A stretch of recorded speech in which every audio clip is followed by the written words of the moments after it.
ಪಾಪ ಅನ್ನೋದನ್ನ ಬಹಳ ಚೆನ್ನಾಗಿ ಮಂಕುತಿಮ್ಮನ ಕಗ್ಗದಲ್ಲಿ ಹೇಳಿದ್ದಾರೆ. ಪುಣ್ಯ ಪಾಪ. ನಮಗೆ ಆಸೆ ಪಡುವಾಗ ನಮ್ಗೆ ತಪ್ಪು ಅನಿಸಲ್ಲ. ಮನುಷ್ಯರಿಗಿಲ್ಲದೆ ಆಸೆ ಪ್ರಾಣಿಗಳಿಗಿರುತ್ತಾ? ಈ ಪ್ರಶ್ನೆ ಎಲ್ಲ ಬರುತ್ತೆ ಮನಸ್ಸಿಗೆ. ಆಸೆ ಪಡೋದು ತಪ್ಪ? ಇಲ್ಲ ಅನಿಸುತ್ತೆ. ಎಲ್ಲರಿಗಿಂತ ಹೆಚ್ಚು ಆಸೆ ಇರೋದು ತಪ್ಪ? ಖಂಡಿತ ಇಲ್ಲ. ಅವ್ರಿಗಿಲ್ಲ, ನನಗಿದೆ ಅಂತ ಅನಿಸುತ್ತೆ. ಏನೇನೆಲ್ಲ ಬೇಕು ಅಂತ ಆಸೆ ಬರೋದು ತಪ್ಪ? ಇಲ್ಲ.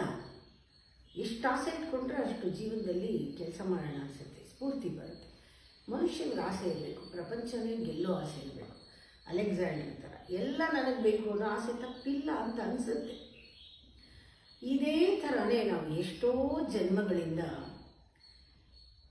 ಆಸೆ ಪಟ್ಟು ಪಟ್ಟು ಪಟ್ಟು ಬೃಹದಾಕಾರದಲ್ಲಿ ಆದ ಆಸೆಗಳು ಬೆಳೆದು ಒಂದು ಜನ್ಮದಲ್ಲಿ ತೀರಿಸ್ಕೊಳಕ್ಕೆ ಸಾಧ್ಯ ಇಲ್ಲ. ಅದು ಅನ್ಲಿಮಿಟೆಡ್ ಡಿಸೈರ್, ಅನ್ಬೌಂಡೆಡ್ ಡಿಸೈರ್. ಅಕ್ಷಯ ಪಾತ್ರೆ ಥರ ಇದ್ದರೆ ಹೇಗೆ ತೀರಿಸ್ಕೊಳ್ಳೋದು? ಹಾಗೇನೆ ಜನ್ಮ ಜನ್ಮದಲ್ಲೂ ಆಸೆ ಎಲ್ಲ ತೀರಿಸ್ಕೊಳ್ಳದೆ ಅನ್ಫುಲ್ಫಿಲ್ಡ್ ಡಿಸೈರ್ಸ್ ಎಲ್ಲ ನಾವು ಪರಿಪೂರ್ಣವಾಗದೇ ಇರೋದೆಲ್ಲ ಒಳಗೆ ಸೇರ್ಕೊಂಡು ಪುನಃ ಅದೇ ನಮಗೆ ವಾಪಸ್ಸು ಕೆರಳಿಸ್ತಾ ಇದೆ. ನಮಗೆ ಅದು ಗೊತ್ತಿಲ್ಲ. ಇವಾಗ ಆಸೆ ಎಷ್ಟು ಪಡ್ತಾ ಇದ್ದೀವಲ್ಲ, ಇದು ಅದೇ ಸಮ ಪಡ್ಕೊಂಡೇ ಆಸೆ ಪಟ್ಕೊಂಡೇ ಬರ್ತಾ ಇದ್ದೀವಿ. ಕೊನೆಯೇ ಇಲ್ಲ ಇದಕ್ಕೆ. ಇದರಿಂದ ಈ ಒಂದು ಆಸೆ ಸ್ಟ್ರಾಂಗ್ ಆಗಿ ಪುನಃ ಪುನಃ ಬರ್ತಾ ಇದೆ ಅಂತ ನಾವು ಯಾವತ್ತೂ ಗಮನಿಸ್ಕೊಂಡೇ ಇಲ್ಲ. ಅದು ಹೇಗೆ ಬರುತ್ತೆ? ನಮ್ಮ ಕರ್ಮ ಆಸೆ ನಮ್ಮ ಮುಂದೆ ಬಂದು ನಿಂತ್ಕೊಂಡಾಗ ಇದು ನಮಗೆ ಗೊತ್ತೇ ಆಗಲ್ಲ. ನಮ್ಗೆ ಬೇಕು ಅನಿಸುತ್ತೆ ಹೊರತು ಹೇಗೆ ಇಷ್ಟೊಂದು ಆಸೆ ಬಂತು ನೋಡೇ ಇಲ್ಲ. ಯಾಕೆಂದರೆ ಅದು ಬರೋವಾಗ ಮಾಯೆ ಅಲ್ವಾ, ಅದು ಮೋಹಿನಿ ರೂಪದಲ್ಲಿ ಬರುತ್ತೆ. ಮೋಹ ಪಡಲೇಬೇಕು. ನಮ್ಮ ಹತ್ರ ಬರುವಾಗ ನಮ್ಗೆ ಇಷ್ಟ ಆಗೋ ಹಾಗೆ ಬರುತ್ತೆ. ನಾವು ಬೇಡ ಅನ್ನೋಕ್ಕಾಗಲ್ಲ, ನಮಗೆ ಗೊತ್ತೇ ಆಗಲ್ಲ. ಆ ರೀತಿ ನಮ್ಗೆ ಇಷ್ಟಿಷ್ಟ ಅನಿಸೋ ಹಾಗೆ ಬರುತ್ತೆ, ಮೈ ಮರೆಸುತ್ತೆ, ಮೋಹಕವಾಗಿರುತ್ತೆ. ಅದನ್ನ ನೋಡ್ತಾ ಇದ್ರೆ ಕಣ್ಣು ಕೀಳಕ್ಕಾಗದೇ ಇಲ್ಲ. ಅದು ಬೇಕೇ ಬೇಕು ಅನ್ನೋದು ಬರುತ್ತೆ. ಅದು ನಮ್ಮೊಳಗಡೆ ನಿದ್ರಿಸ್ತಾ ಇರೋ ಶಕ್ತಿಗಳನ್ನೆಲ್ಲ ಎಬ್ಸುತ್ತೆ. ರಸರೂಪ ಗಂಧಗಳನ್ನೆಲ್ಲ ಎಬ್ಸುತ್ತೆ, ನಮ್ಮನ್ನು ಭ್ರಾಂತಿಗೆಡೆ ಮಾಡುತ್ತೆ. ನೋಡಿ ಯಾವ ರೀತಿ ಬರುತ್ತೆ ಅಂತ ಹೇಳ್ತಾರೆ. ಈ ಮಾಯಾ ನೋಟ ಅದರದ್ದು ಹೇಗಿರುತ್ತೆ ಅಂದರೆ, ಒಂದು ಹೆಣ್ಣಿಗೆ ಹೋಲಿಸ್ತಾರೆ. ಆ ಮಾಯನ ಆಸೆನ ಒಂದು ಹೆಣ್ಣಿಗೆ ಹೋಲಿಸ್ತಾರೆ. ಕರ್ಮ ಬಂದಿದಿರುವುದು ಮೋಹನದ ರೂಪಿನಲ್ಲಿ. ನಮ್ಮ ಕರ್ಮಗಳು ಮೋಹನದ ರೂಪಿನಲ್ಲಿ ಬಂದು ಎದುರುಗಡೆ ಇದೆ. ಹೇಗಿದೆ? ಕಿರುನಗು.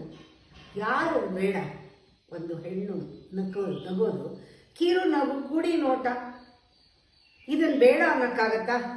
ಕೊಂಕು ನುಡಿಗಳಲ್ಲಿ ಹೇಗೆ ಒಂದು ಹೆಣ್ಣಲ್ಲಿ ಆ ಕಿರುನಗೆ, ಆ ಕುಡಿ ನೋಟ, ಆ ಕೊಂಕು ನುಡಿಗಳು ಯಾವ ರೀತಿ ಹೆಣ್ಣಲ್ಲಿ ಇರುತ್ತೋ ಆ ರೀತಿ ಮಾಯೆ ಎಲ್ಲ ನಮ್ಮ ಆಸೆಗಳು ಅದೇ ರೀತಿ ಬಂದು ನಿಂತ್ಕೊಳ್ಳುತ್ತೆ.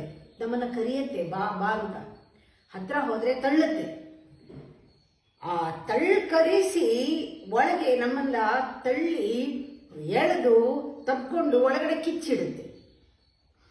ಮೃದುವಾಗಿರುತ್ತೆ.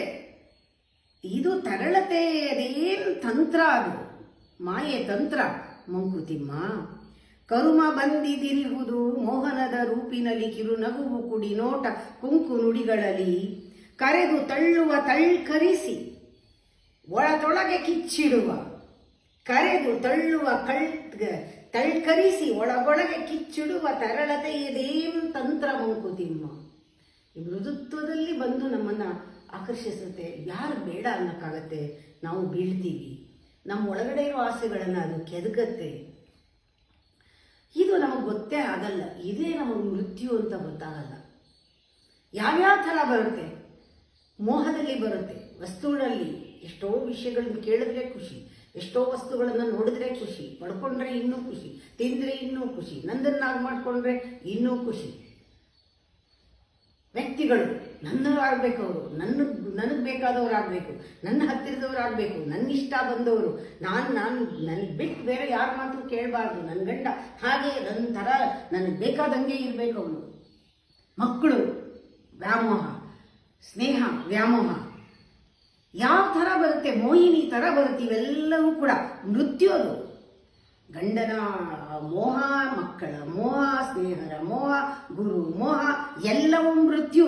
ಮೃತ್ಯು ತಾಂ ಬಂದು ಮೋಹಿನಿಯ ರೂಪದಲ್ಲಿ ನಿನ್ನ ಚಿತ್ತವನ್ನು ಸೆರೆ ಹಿಡಿದು ಗೊತ್ತೇ ಆಗಲ್ಲ ಒಳಗಿಂದ ಬಂದು ನಮ್ಮ ಕಾನ್ಷಿಯಸ್ ಲೆವೆಲ್ನಲ್ಲಿ ನಮಗೆ ಇದಿಲ್ಲದೆ ಇದ್ರೆ ಆಗದೇ ಇಲ್ಲ, ನಾನು ಬದುಕೋದೇ ಇಲ್ಲ, ನಾನು ಇದಿಲ್ಲದೆ ಇದ್ರೆ ಪ್ರಾಣನೇ ಕಳ್ಕೊಂಡ್ಬಿಡ್ತೀನಿ ಅನ್ನೋಷ್ಟು, ಆ ಮಕ್ಕಳು ಇಲ್ಲದೆ ಇದ್ರೆ ಸಾಧ್ಯವೇ ಇಲ್ಲ, ನೋಡದೇ ಇದ್ರೆ ಆಗದೇ ಇಲ್ಲ, ಗಂಡು ನೋಡದೇ ಇದ್ರೆ ಆಗದೇ ಇಲ್ಲ, ಅವ್ನ ಮಾತು ಕೇಳಿದ್ರೆ ಆಗದೇ ಇಲ್ಲ, ಈ ಥರ ಸಿಕ್ಕಾಕೊಂಡ್ಬಿಡ್ತೀವಿ. ಇದು ಒಂಥರ ವ್ಯಾಮೋಹ. ಚಿತ್ತವನ್ನು ಸೆರೆ ಹಿಡಿದು ನೆತ್ತರನ್ನು ಬಸಿದು, ರಕ್ತ ಬಸಿಯೋದು ಅಂತಾರಲ್ಲ, ಪ್ರತಿ ಕ್ಷಣವೂ ಕೂಡ ನಿತ್ಯ ನಿನ್ನ ಹಸುವ ಹೇಗೆ ಲವ ಲವ ಚೂರ್ ಚೂರೇನೆ ಪೀರುತ್ತಲಿ, ಅದು ನಮ್ಗೆ ಗೊತ್ತಾಗ್ತದೆ ಇಲ್ಲ. ನಮ್ಮ ರಕ್ತನ ಚೂರ್ ಚೂರೆ ಅದು ಹೀರ್ತಾ ಇದೆ. ಈ ಮೃತ್ಯು ಒಂದ್ಸತಿ ಯಾವಾಗಲೂ ಬರೋದಲ್ಲ, ದೀರ್ಘ ಹತ್ಯೆ. ಅಂಟ್ಕೊಂಡಿದ್ದ ಕಟ್ಕೊಂಡಿದ್ದ ಹೆತ್ತಾಗಿಂದ, ನಾವು ಅದನ್ನು ನೋಡಿದಾಗಿಂದ, ಅದ್ರಲ್ಲಿ ಬಿದ್ದಾಗಿಂದ ಅದು ಬಿಡೋದೇ ಇಲ್ಲ. ಅದು ಲವ ಲವ ಲವ ಅಂತ ಮೊಮ್ಮಕ್ಕಳು ನೋಡಬೇಕು ಅನ್ನೋ ಹಂಬಲ, ಮಕ್ಕಳು ನೋಡಬೇಕು ಹಂಬಲ, ಗಂಡನ್ ನೋಡ್ಬೇಕು ಹಂಬಲ, ಪ್ರಿಯತಮನ್ ನೋಡಬೇಕು, ಪ್ರೇಯಸಿನ್ ನೋಡಬೇಕು, ಅವ್ರ ಜೊತೆ ಇರಬೇಕು, ಬಾಳ್ಬೇಕು ಅನ್ನೋ ಹಂಬಲ. ನೋಡಿದ್ರ, ಮೃತ್ಯು ತಾಂಬಂದು ಮೋಹಿನಿಯ ರೂಪದಲ್ಲಿ ನಿನ್ನ ಚಿತ್ತವನ್ನು ಸೆರೆ ಹಿಡಿದು ನೆತ್ತರನ್ನು ಬಸಿದು ನಿತ್ಯ ನಿನ್ನ ಹಸುವ ಲವ ಲವ ಪೀರುತ್ತಲಿ ದೀರ್ಘ ಹತ್ಯೆಯಲ್ಲಿ ಹರ್ಷಿಪಡೋ ಮಂಕುತಿಮ್ಮ. ಆ ಮಾಯೆ ಅನ್ನೋದು, ಮೋಹ ಅನ್ನೋದು, ಆ ಒಂದು ವ್ಯಾಮೋಹ, ದಟ್ ಅಟ್ಯಾಚ್ಮೆಂಟ್ ನಿನ್ನನ್ನು ಮತ್ತೆ ಮತ್ತೆ ಭೂಮಿಗೆ ಬರೋ ಹಾಗೆ ಮಾಡ್ತಾ ಇದೆ. ಮತ್ತೆ ಮತ್ತೆ ನಿನ್ನ ಒಳಗಡೆ ಇರೋ ಆಸೆನ ಕೆದಕ್ತಾ ಇದೆ. ಎಷ್ಟು ಜನ್ಮದಿಂದ ನೀನು ಈ ಆಸೆಗಳನ್ನ ಇಟ್ಕೊಂಡು ಬರ್ತಾ ಇದೀಯಾ, ಆದ್ರೂ ಆಸೆ ತಪ್ಪಿಲ್ಲ, ನಾನು ಆಸೆ ಪಡೆದೆ, ಮನುಷ್ಯರು ಪಡೆದೆ, ಇನ್ಯಾರು ಪಡ್ಬೇಕು ಅಂತ ನೀನು ಸಮರ್ಥಿಸ್ಕೊಳ್ತಾ ಇದೀಯಾ.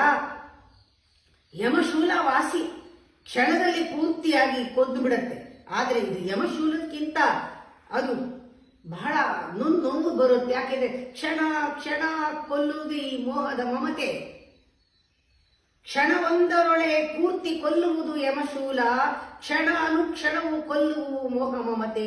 ಕುಣಿಕೆಯನ್ನು ನಿನ್ನ ಕೊರಳಿಗೆ ಹೂಡಿ, ಆ ಕುಣಿಕೆ ಹಾಕ್ಬಿಟ್ಟು ಕೊರಳಿಗೆ ಚಿರಕಾಲ ಅಣುವೇ ಬಿಗಿಯುವುದು ಮಂಕುತಿಮ್ಮ. ಒಂದೊಂದು ಸತಿನೂ ಅವ್ರಿಗೆ ನೋವಾದ್ರೆ ಇಲ್ಲಿ ಎಳೆಯುತ್ತೆ, ಅವ್ರಿಗೇನಾದ್ರೂ ಇಲ್ಲಿ ಎಳೆಯುತ್ತೆ, ಅವ್ರಿಗೆ ಕಷ್ಟ ಬಂದ್ರೆ ಇಲ್ಲಿ ಎಳೆಯುತ್ತೆ. ರಾತ್ರಿ ನಿದ್ದೆ ಬರಲ್ಲ, ಕನ್ಸಲ್ಲೂ ಅದೇ, ನನ್ಸಲ್ಲೂ ಅದೇ, ಕೆಲಸ ಮಾಡೋಲ್ಲ, ನಮ್ಮ ಜೀವನನೇ ಕಳ್ಕೊಂಡ್ಬಿಡ್ತೀವಿ. ಎಂಜಾಯ್ ಮಾಡಕ್ಕೆ ಬಿಡಲ್ಲ ಅದು, ನೀನು ಖುಷಿ ಪಡಕ್ಕೆ ಬಿಡಲ್ಲ. ಅಯ್ಯೋ ಅವ್ರು ಹಂಗಿದ್ದಾಗ ನಾನೇನು ಖುಷಿ ಪಡ್ಲಿ, ಅವ್ರು ಕಷ್ಟಪಡ್ತಾ ಇದ್ದಾಗ ನಾನೇನು ಖುಷಿ ಪಡ್ಲಿ, ಅವ್ರಿಗೆ ನೋವು ಆಗ್ತಿದೆ ನಾನೇನು ಖುಷಿ ಪಡ್ಲಿ. ಇದೇನೇನೆ ನಿನ್ನ ಕತ್ತು ಹಾಕೊಂಡ್ಬಿಟ್ಟಿದ್ಯಾ ಕುಣಿಕೆ, ನಿನ್ನ ಕೊರಳಿಗೆ ಹೂಡಿ ಚಿರಕಾಲ ಅಣುವೇ ಬಿಗಿಯುವುದು ಮಂಕುತಿಮ್ಮ. ಈ ಮಾಯೆಯ ಒಂದು ಜಾಲ. ಕ್ಷಣ ಒಂದರೊಳೆ ಪೂರ್ತಿ ಕೊಲ್ಲುವುದು ಯಮಶೂಲ, ಯಮಶೂಲನಾದ್ರೂ ವಾಸಿ. ಕ್ಷಣ ಅನುಕ್ಷಣ ಕೊಲ್ಲುವು ಮೋಹ ಮಮತೆ. ಕುಣಿಕೆಯನ್ನು ನಿನ್ನ ಕೊರಳಿಗೆ ಹೂಡಿ ಚಿರಕಾಲ ಅಣುವೇ ಬಿಗಿಯುವ ಮಂಕುತಿಮ್ಮ. ಏನು ಅದು ಋಣ, ಋಣದ ಜಾಲ. ಅಬ್ಬಬ್ಬಬ್ಬ ಅನಂತ. ಒಬ್ರತ್ರನ ಇಬ್ರತ್ರನ ಒಂದ್ ಜನ್ಮ ಸಾಕ, ಇಷ್ಟು ಜನದ ಋಣ ತೀರಿಸ್ತಾನೆ ಇಲ್ಲ, ಮತ್ತೆ ಬರಬೇಕು. ಯಾಕೆ ಅಂದ್ರೆ ನೀನು ಎಲ್ಲ ಋಣ ತೀರಿಸಿಲ್ಲ. ಇರೋ 4 ಜನದ ಹತ್ರನೇ ನೀನು ಚೆನ್ನಾಗಿರಕ್ಕಾಗಲ್ಲ ಅಂದ್ರೆ ನೀನು ಇನ್ನೂ ಎಷ್ಟು ಋಣ ಇಟ್ಕೊಂಡಿದೀಯ, ಇನ್ನು ಎಷ್ಟು ಜನ್ಮ ಬರಬೇಕು. ಕರ್ಮ ಚಕ್ರನ ನಿಂದು ಅನಂತ.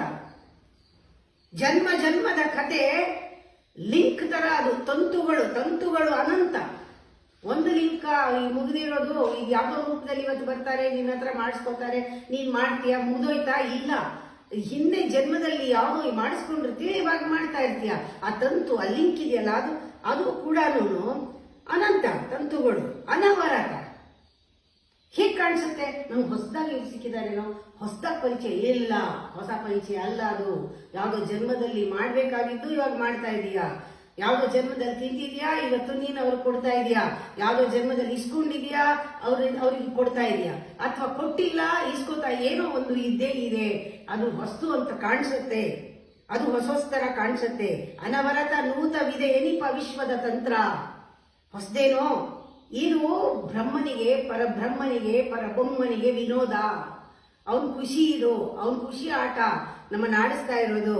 ಋಣದ ಜಾಲವನಂತ ಕರುಮ ಚಕ್ರವನಂತ, ಜನುಮದ ಕಥೆಯ ತಂತುಗಳು ಅನಂತ. ತಂತು ಅಂದ್ರೆ ಹುಕ್ಸ್, ಆ ಲಿಂಕ್ಸ್, ಬಂಧನಗಳು, ಬಾಂಧವ್ಯಗಳು.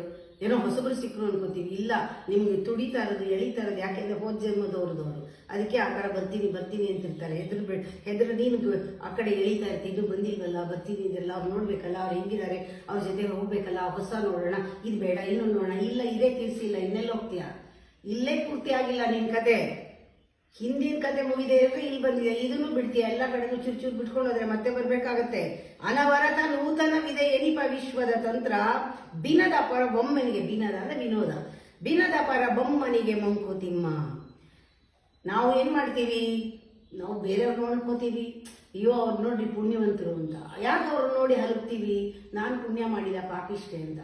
ಅವ್ರು ಪುಣ್ಯವಂತರು ಅಂದಾಗಲೇ ಗೊತ್ತು ನಾನು ಪಾಪಿ ಅಂತ. ಆ ಥರ ಹೇಳ್ತಾ ಇರ್ತೀವಿ. ಅವ್ರು ಪುಣ್ಯವಂತರು, ಹುಡಿ ಪುಣ್ಯವಂತರು, ಅವರೇನು ಸಿರಿವಂತರು, ನಾವು ಸಿರಿ ಇಲ್ಲ, ಪಾಪಿಷ್ಟು. ಯಾಕೆ ಹಾಗೆ ಬರುತ್ತೆ ಅಂದರೆ, ಅಯ್ಯೋ ಅವ್ರು ಬಿಡಿ ಯಾವುದೋ ಒಳ್ಳೆ ಜನ್ಮದಲ್ಲಿ ಧರ್ಮ ಮಾಡಿದ್ದಾರೆ, ಅದಕ್ಕೆ ಅವರಿಗೆ ಸಿರಿ ಬಂದಿದೆ. ನಾನು ಧರ್ಮ ಮಾಡಿಲ್ಲ ಅನ್ಸುತ್ತೆ, ಯಾವ ಜನ್ಮದಲ್ಲಿ ಏನು ಕರ್ಮ ಮಾಡಿದ್ದೀನೋ ಅದಕ್ಕೆ ನನಗೆ ಇದು ಪಾಪ.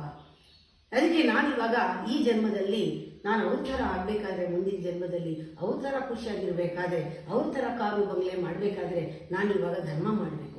ಧರ್ಮದ ಕೆಲಸ ಆಯಿತು, ಸೇವೆ ಮಾಡೋಣ, ಆಯಿತು ಮಾಡೋಣ, ಈ ಧರ್ಮ ಅನ್ಕೊಂಡು ಮಾಡ್ತೀನಿ, ಈ ಧರ್ಮ ಅನ್ಕೊಂಡು ಮಾಡ್ತೀನಿ, ಕರ್ತವ್ಯ ಅನ್ಕೊಂಡು ಮಾಡ್ತೀನಿ ಅಂತ ಮಾಡ್ತೀನಿ. ಯಾಕೆ ಅಂದರೆ ಧರ್ಮದಿಂದ ಏನು ಬಂತು? ಪುಣ್ಯ ಬಂತು. ಪುಣ್ಯದಿಂದ ಏನು ಬಂತು? ಸಿರಿ ಬರುತ್ತೆ. ಸಿರಿ ಬಂದಿತ್ತು ನಿಂಗೂ ಒಂದು ದಿವಸ. ಸಿರಿ ಬಂದಾಗ ಮದ ಬಂದಿತ್ತು ನಿಂಗೆ. ಆ ಮದ ಬಂದಾಗ ಏನು ಮಾಡಿದೆ ನೀನು? ಆ ಮದದಲ್ಲಿ ಅಹಂಕಾರದಲ್ಲಿ ಮತ್ತೆ ಪಾಪ ಮಾಡಿದೆ. ಪಾಪದಿಂದ ಮತ್ತೆ ಪ್ರಾಯಶ್ಚಿತ್ತ. ಇವಾಗ ಬಂದಿದ್ಯಾ, ನಿನ್ನ ಜೀವನ ಏನು? ಸಿರಿ ಬರೋದು, ಮದ ಮಾಡೋದು, ಮತ್ತೆ ಪಾಪ ಕರ್ಮ ಮಾಡೋದು, ಮತ್ತೆ ಶಿಕ್ಷೆ ಅನುಭವಿಸೋದು, ಮತ್ತೆ ಭೂಮಿಗೆ ಬರೋದು, ಮತ್ತೆ ಪುಣ್ಯ ಮಾಡಕ್ ಹೋಗೋದು. ಈ ಚಕ್ರ, ಕರ್ಮ ಚಕ್ರ ಇದು. ಪುಣ್ಯದಿಂಬಂದ ಸಿರಿ ಮದ ಮೋಹಗಳ ಮೂಲ, ಖಿನ್ನನಾಗಿಪ ಪಾಪ ಫಲ ಆತ್ಮಶುದ್ಧಿ. ಮತ್ತೆ ಆತ್ಮಶುದ್ಧಿ ಮಾಡ್ಕೊಳ್ಳೋಕೆ ಪಾಪದ ಫಲ ಅನ್ಕೊಂಡು ಮತ್ತೆ ನಾವು ಒಳ್ಳೆ ಕೆಲಸ ಮಾಡ್ತಾ ಇರೋದು. ಒಳ್ಳೆ ಕೆಲಸ ಮಾಡ್ತಾ ಇದ್ರೆ ಸಿರಿ ಬರುತ್ತೆ, ಸಿರಿ ಬಂದಾಗ ಮದ ಬರುತ್ತೆ, ಮದ ಬಂದಾಗ ಮತ್ತೆ ಕೆಟ್ಟ ಕೆಲಸ ಮಾಡೋದು, ಮತ್ತೆ ಒಳ್ಳೆ ಪನಿಷ್ಮೆಂಟ್ ಅನುಭವಿಸೋದು. ಇದಾಗ್ತಾನೆ ಇದೆಯಲ್ಲ, ಜನನ ಮರಣ ಆಗ್ತಾನೆ ಇದೆ. ಅದರಿಂದ ಅನ್ಯೋನ್ಯ ಜನಕಗಳು ಏನು ಒಂದನ್ನು ಅಪೇಕ್ಷೆ ಪಟ್ರೆ ಒಂದರಿಂದ ಒಂದು ಹುಟ್ಕೊಳ್ಳುತ್ತೆ. ಸಿರಿ ಬೇಕು ಅಂದ್ರೆ ಧರ್ಮ ಮಾಡ್ತೀಯ, ಧರ್ಮ ಮಾಡಿದಾಗ ಸಿರಿ ಬರುತ್ತೆ, ಸಿರಿ ಬಂದಾಗ ಮದ ಬರುತ್ತೆ.